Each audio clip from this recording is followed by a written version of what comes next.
men like this? You want to talk about Anton LaVey and Michael Aquino? Excuse me, everybody.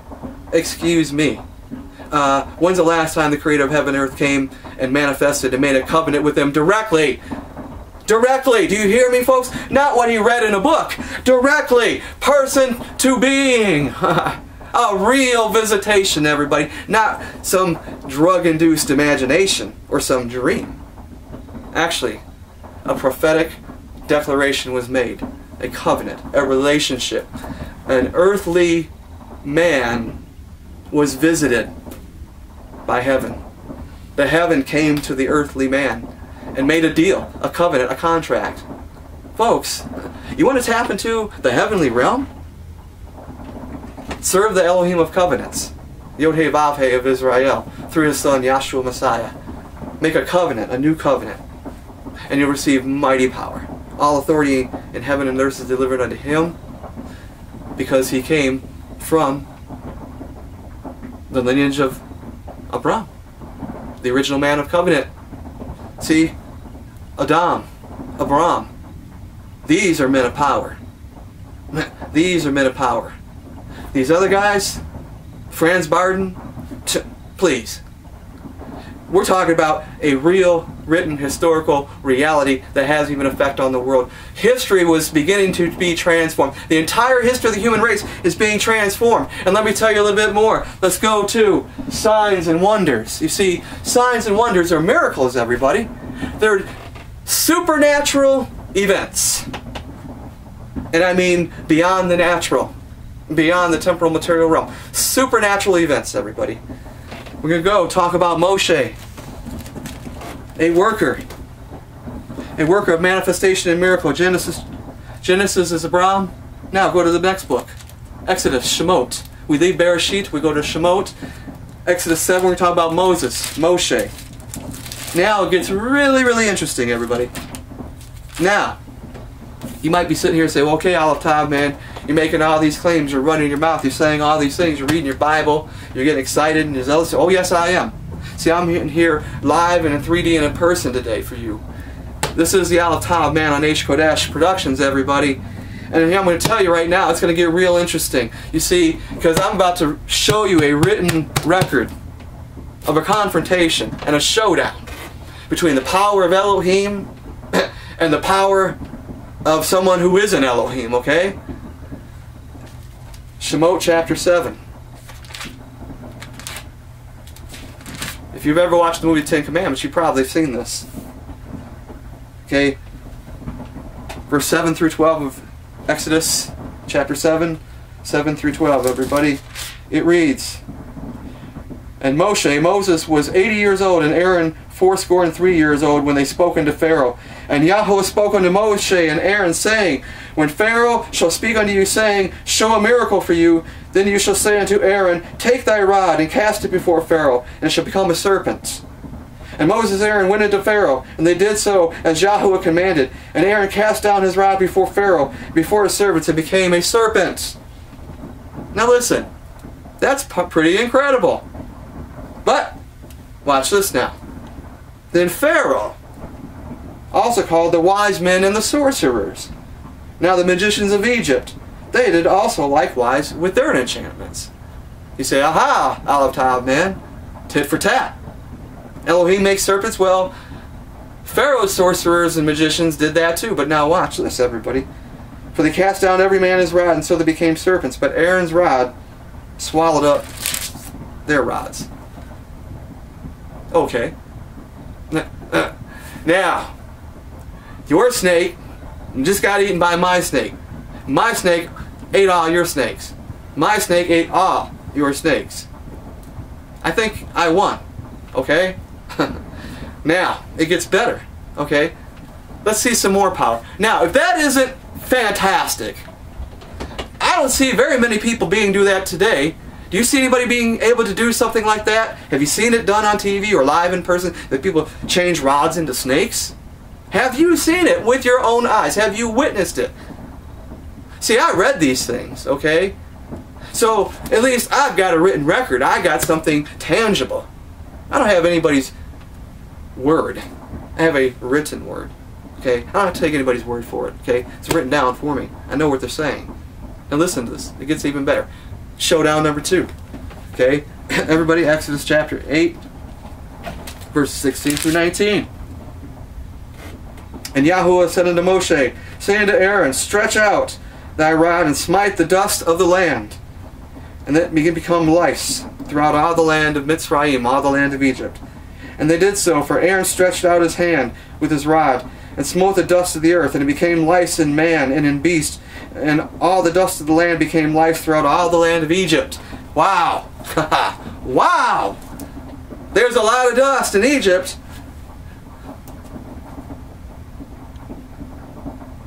Elohim, everybody, works mighty signs and wonders with a mighty hand and outstretched arm. He proved his superiority over Pharaoh's sorcerers. Okay, because this isn't Moses doing this. This is Elohim, whom Moses serves. Elohim, Yahweh Elohim, told Moses to go do this to Pharaoh. The Almighty is taking Pharaoh head on. Saying, okay, Pharaoh, I'm going to show you something. Watch this. The Almighty is, as it were, taking Pharaoh to task. Calling Pharaoh into the arena, say, come on, Pharaoh, mano y mano. This is my man, Moses, and his brother Aaron. I sent him here to tell you something. Now watch what I have to do. Watch and listen, Pharaoh. And so the Almighty turns the lice upon Pharaoh and the beasts. Now listen, everybody. And the magicians did so with their enchantments to bring forth lice, but they could not. Oh, now, okay, so we stepped it up, didn't we? See, you know, little serpent trick? Okay, that wasn't enough, Pharaoh? Watch this. Okay, now, the magicians of Pharaoh, the sorcerers, guys, tried to do the same thing, but they could not. And so there were lice upon men and upon beasts. Listen. Aleister Crowley, Franz Barden, Anton LaVey, Michael Aquino, all you people who want to worship the adversary, Hasatan, you want to worship spiritual principalities and powers, you want to worship something, why don't you worship the Elohim of all creation and get some real power for a change, okay? Because listen, everybody, the magicians, the magicians said unto Pharaoh, they said, this is the finger of Elohim. And Pharaoh's heart was hardened, and he hearkened not to them as Yahweh had said. Pharaoh's a tough seller, buddy. He's tough. But Elohim's tougher. The magicians confessed, this is beyond us. This is truly supernatural. This is truly a heavenly manifestation. This is a true sign and wonder and miracle, Pharaoh. We can't do nothing like that. Nothing. Okay, everybody. Exodus 9, 8 through 11. And Yahweh said unto Moses and unto Aaron, take to you handfuls of ashes of the furnace, and let Moshe sprinkle it toward the heavens in the sight of Pharaoh. It shall become small dust in all the land of Egypt, and shall be a boil breaking forth with blains upon man and upon beast throughout all the land of Egypt. And they took the ashes of the furnace and stood before Pharaoh, and Moses sprinkled it toward heaven. Moses does what Yah tells him to do, everybody. Yah's working the miracle here, not Moses. Moses is the instrument and the vessel in Yah's hand. You see what I'm talking about?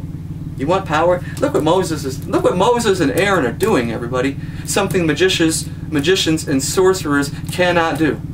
You want to talk about power? This is a showdown, everybody, and it's a clear victory for Elohim. Because Moses, through the power of Elohim, as the vessel and instrument in his hand, is outperforming everybody. Listen. And they took ashes of the furnace and stood before Pharaoh, and Moses sprinkled it toward heaven up. It became a boil breaking forth with blade upon man upon beast. And the magicians could not stand before Moshe because of the boils. For the boil was upon the magicians and upon all the Egyptians. The boils got upon all the Egyptians, including the magicians. Now everybody, First, they got beat because their serpents lost to Yah's serpent. Then Yah did something miraculous, which they couldn't even do. And then now Yah does yet another mighty miracle, sign and wonder through Moses and Aaron. And this time, the magicians themselves are afflicted and brought low. They lost the first time. They couldn't do it the second time. And the third time, they're humbled and humiliated. Everybody? You don't think this is a book of magic? See, we've been deceived. We've been deceived, everybody. And don't mind telling you, I'm happy to tell you the truth. I'm happy to bring you the truth. The power of Yahshua's name. The power of Yahweh Elohim of Israel. Praise His holy name. Praise His holy name. Praise His Kodesh name. Age without age, everlasting unto everlasting. Praise His mighty name. For He is mighty. Mighty in word. Mighty in deed. And He wrote it all down so you could know about it. See, only He could do that. See, not only did He do it, but He made sure everybody could always remember what He did. And so He wrote it down for us, everybody. Wasn't that nice? Isn't that beautiful? See, He didn't leave it up just to find it out. See, I said, Elohim conceals the matter. This book's been concealed. Proverbs said, it's the glory of kings to search it out. So this book has been concealed, but today we're searching it out. We're finding this book to be quite interesting. Everybody, let's talk about invocation. A lot of people do invocations and evocations and enchantments and calling force. You might want to call this prayer. Okay? Let me show you something now. Let me show you power, everybody. I'm going to show you power. Okay? We're going to have another showdown. See, Moses had a showdown with Pharaoh and his guys. Now, there's another man. His name is Elijah. He has a showdown too with some guys who proclaimed to have power, thought they had power, thought they were magicians, thought they had something, and we're going to find out they really didn't. Okay? We're going to see how important it is to serve the one who has all power, because that's how you tap into His power, and that's how you manifest that power, everybody. You work with Him, you make a covenant with Him, you serve Him, and He blesses you and gives you mighty power. Okay? You saw what He did for Moses and Aaron. You see what He did for Abraham. You see the power He gave Adam. Let's talk about Elijah. Everybody go to 1 Kings chapter 18. There's some prophets of Baal, some magicians, some sorcerers, who were pretty good at putting on a show, putting on a front. Okay? But you know, when it comes down to it, everybody, see, it doesn't matter if you got a fancy little hat, a fancy little robe, a magic wand, or you have an altar. You see, folks, what really matters is the name of who you call upon. The invocation. See, invocation, prayer, calling out, calling forth, calling upon.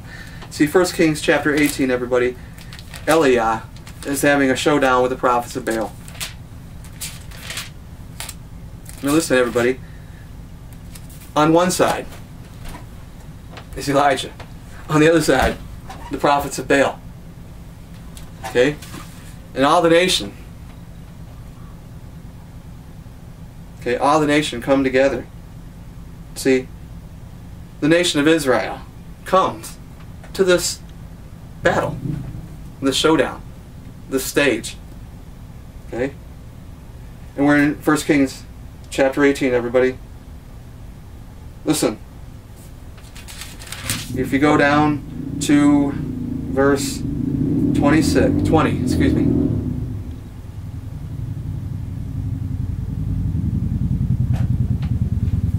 Let's go to verse 19, then we'll go to verse 20. Listen. Now therefore send, listen who's talking now. Now therefore send and gather to me, this is Elijah talking. 1 Kings 18 verse 19. Now therefore send and gather to me all Israel unto Mount Carmel. Get all the people together. And the prophets of Baal 450. And the prophets of the groves 400, which eat at Jezebel's table. Wow. One guy versus hundreds of others. Now, everybody, Let's look at it from a physical point of view. If you get a bunch of sorcerers and magicians together, you'd think there'd be a lot of power there.